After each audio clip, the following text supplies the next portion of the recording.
মধুসূদন দত্ত বাংলার কাব্যিক জগতে যিনি এনেছিলেন এক নবজাগরণের যুগ।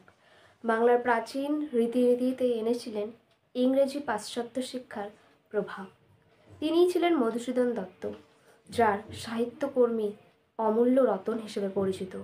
তার লেখা যে কাব্যটি সবথেকে বেশি জনপ্রিয়, শ্রেষ্ঠ কাব্য হিসেবে পরিচিত, সেটি হলো মেঘনাদ বধ কাব্য। এর পরেও তিনি আরও বিভিন্ন সাহিত্য লিখে গিয়েছেন, যেমন বীরঙ্গনা কাব্য। তারপরে রয়েছে চতুর্দশমূলক কবিতা। এই চতুর্দশমূলক কবিতারই একটি কবিতা হলো বঙ্গভূমির প্রতি। বঙ্গভূমির প্রতি কবিতাটি মধুসূদন দত্তেরই লেখা। আজ এই ভিডিওটিতে আমি বঙ্গভূমির প্রতি কবিতার যে সারসংক্ষেপ রয়েছে, মূল ভাবটা রয়েছে, কবি কী বলতে চেয়েছেন এই কবিতার মধ্যে, এই বঙ্গভূমির প্রতি কবিতার যে বড় প্রশ্নগুলো পরীক্ষায় আসতে পারে, সেই সব নিয়ে আলোচনা করব। তার আগে আমি অনন্যা, আর তোমরা দেখছো লার্ন উইথ অনন্যা।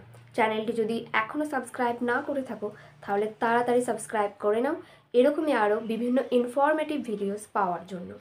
আর অবশ্যই বন্ধুদের সাথে শেয়ার করো এই ভিডিওটি। তাহলে চলো শুরু করা যাক আজকের ভিডিওটি।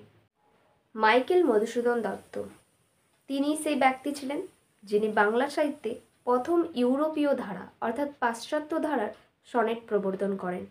তার লেখা কাব্যগ্রন্থ চতুর্দশপদী কবিতাবলী থেকেই বঙ্গভূমিপতি কবিতাটি নেওয়া হয়েছে। এই কবিতায় তিনি ব্যক্ত করেছেন তার গভীর দেশপ্রেম। এটি একটি দেশপ্রেমমূলক রচনা।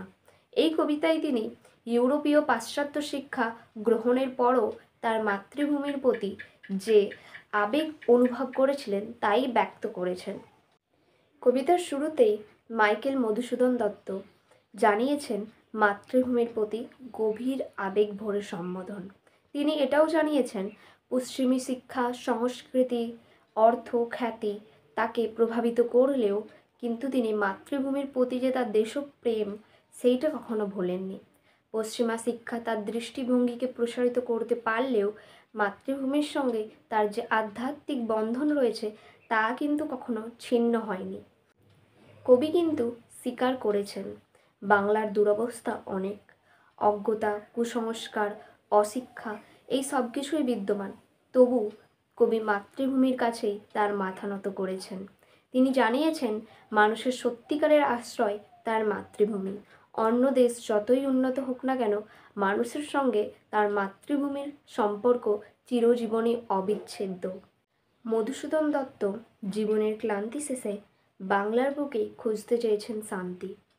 তিনি এটাও বলেছেন তিনি মারা যাওয়ার পর তার যাতে চিতাভস্মটা বাংলার বুকেতেই মিশে যায়। বিদেশ তাকে সম্পদ, অর্থ, শিক্ষা দিলেও তিনি বাংলার বুকে খুঁজতে চেয়েছেন অনন্ত শান্তি। তাহলে এই ছিল আজকের কবিতার মূল বিষয়বস্তু, মূল ভাব। যদি ভিডিওটি ভালো লেগে থাকে অবশ্যই সাবস্ক্রাইব করো চ্যানেলটিকে এবং লাইক অ্যান্ড শেয়ার করো বন্ধুদের সাথে। আর এরকম আরও ইনফরমেটিভস ভিডিও যদি পেতে চাও অবশ্যই কিন্তু কমেন্ট করে জানাও তোমাদের কীরকম ভিডিও লাগবে, কোন জিনিসটার উপর তোমাদের নোটস লাগবে। আমি কিন্তু তোমাদেরকে সব রকমভাবে হেল্প করব। তাহলে চলো দেখা হচ্ছে পরবর্তী ভিডিওতে।